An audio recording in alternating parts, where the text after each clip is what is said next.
Thank you, Mr. Chairman, at magandang umaga po sa inyong lahat.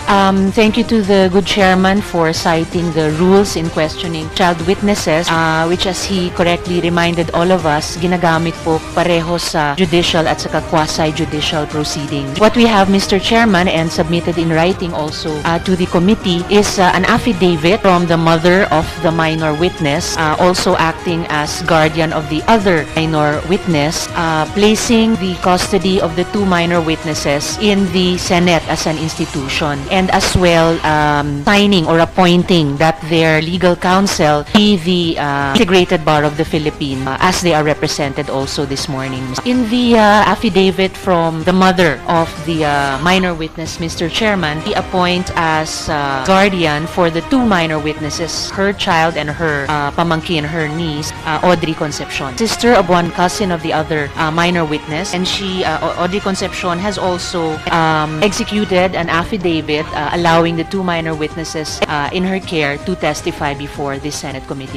Thank you, Mr. Chairman. Maaari mo bang isalaysay sa komiteng ito kung nasaan ka at anong ginagawa mo nung gabi ng Agosto 16 bandang alas 8? MC, baka pwede mong ulitin yung huling sagot mo. Hinihiling po ng komite sumagot ka o magsalita ng mabagal lang para maintindihan ng malinaw. So, meron ka bang nasaksihang kakaiba nung gabing iyon? Maaari mo bang kwento? At ikwento mo lamang yung direkta mong nasaksihan. Nabanggit mo, MC, na si Kian yung hawak-hawak sa bandang leeg o ulo niya. Pero nung mga sandaling nasasaksihan mo yung pangyayari, alam mo na ba na si Kian yon? Meron bang naging habulan? Kasi nung unang hearing nitong komite, sinabi ni Sir Bersaluna noon, tutukan daw sila, sir, noong hinabol nila yung mga tao doon na nagpulasan. So, may putukan ba na nangyari? Paputok po ay yung mga, ay sino? Kasi yung nagkaputukan, sabihin, yung taong hawak-hawak nila sa leeg ay nakipagbarilan din ba? Or yung sinasabi mong may putukan ay yun lamang may dala dun sa taong hawak sa leeg? Naalala mo ba o nakilala mo ba kaagad mga sandaling iyon? Yung mga taong nakapaligid dun sa batang o sa taong hawak nila sa leeg, nakilala mo ba? So, maaari mo bang ilarawan pa, i-describe yung mga taong may hawak dun sa batang? Bukod dun sa mga taong may hawak talaga sa kanya, meron pa bang ibang mga taong kasama sila? Pag nakita mo ulit yung tatlo, makikilala mo ba? Maaalala mo pa ba yung mga mukha nila? Gabi na yun, di ba? Alas 8 lampas. Paano mo nakita yung mga tao? Pagkatapos mong unang makitang dala-dala o kaladkad nila yung tao, ano na yung nangyari? Anong kalayo ka, MC, mula dun sa kaganapang iyon? Halimbawa, mula dyan, ilang metro, mula dyan sa silyang inuupuan mo, hanggang dito ba ang layo? So, mga ilang metro po iyan? Mga 9 na metro kaganapan. Kapag nakita mo ulit yung mga nakita mo nung gabing iyon at mga naalala mo, masasabi mo ba na sila yon? Maituturo mo ba sa amin? Ngayon, nung una mong nakita yung tao, kaladkad ng iba pang mga tao at may mga kasunod, hindi mo pa alam na si Kian yun. Saan mo nalaman na si Kian? Pagkakilala mo ba kay Kian, MC, ay ano? Siya ba ay isang runner? Siya ba ay isang tulak ng droga? Ano naman ang nag-udyok sa'yo para magtestigo dito sa pagdinig na ito? Sabi mo, MC, na walang batas, puro dahas. Yun yung dinidinig ng komite namin, aalamin para mailagay sa wasto. Kaya nyo bang ituro ngayong umaga? Sino yung mga nakita nyong kaladkad, si Kian, nung gabing iyon? Turo nyo po sa aming komite. Mr. Chair, if I may, dyan of my, kahit hindi mo na lang lapitan o kaya nyong sabihin sa komite, sino yung mga taong o sino yung taong naaalala mong dala-dala si Kian nung gabing iyon? MC, Mr. Chairman, sina PO3 Arnel Owares, PO1 Jeremias Pereda po. Sinabi ni MC na naaalala niya sa kamatay ni Kian. Salamat po, MC. Tanong ko pong sunod, Mr. Chairman, kay SPO3 Owares. Salamat, Mr. Chair.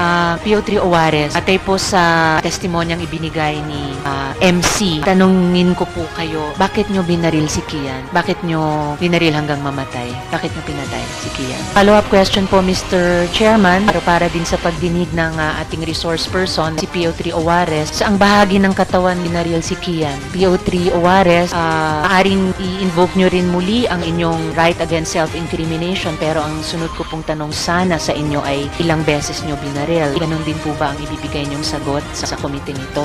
PO3 Owares, ayon po sa postmortem report mismo ng PNP at pati po ng PAO, nakadapa nung siya'y binaril. Kinukumpirma nyo ba? Maaari nyo bang kumpirmahin na binaril na siyang nakadapa? Pinaninindigan nyo ba, PO3 Owares, ang inyong testimonya na si Kian ay nagpaputok ng baril kaya siya binaril? Unfortunately, Mr. Chairman, parang mauuso yung pag-attend sa Senate hearing pero hindi naman po sagot sa mga tanong ng komite. So ito na lang po sana ang mga tanong para sa pagdinig ni PO3 Owares. Are results of the PNP ballistic tests usually reliable, o sa madaling salita, mapagkakatiwalaan ba resulta ng ballistic exam mismo ng PNP? Nandito po ba si Chief Inspector Cirillo, Mr. Chair?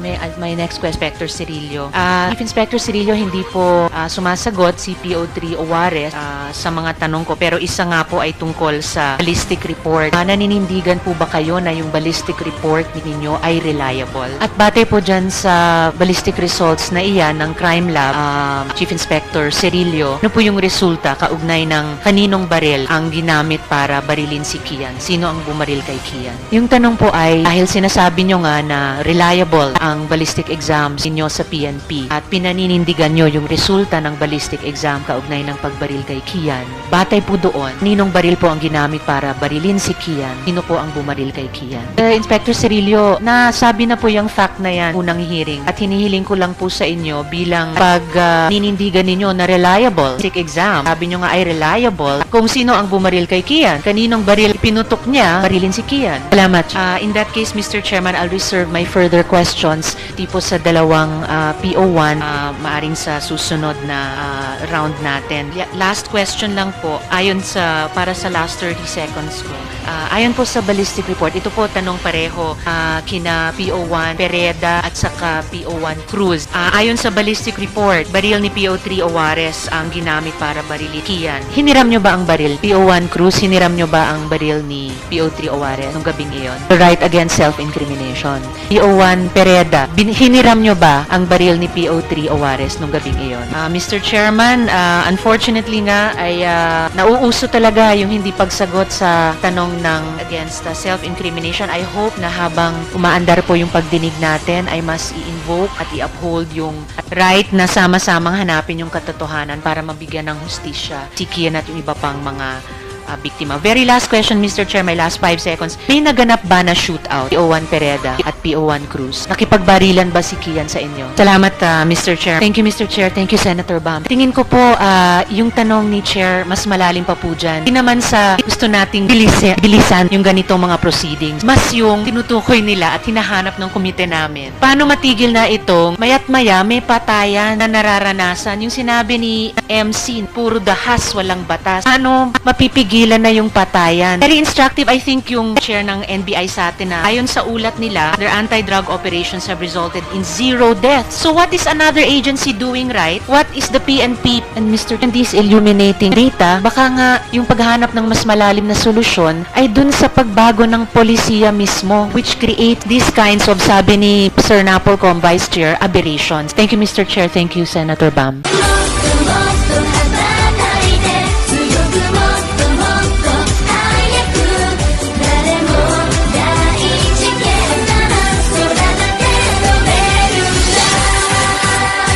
Abangan ang mga kwentong yan ngayong Webes ng gabi sa Rescue pagkatapos ng Saksi. Naproxen sodium is a generic name of Skilan. If symptoms persist, consult your doctor.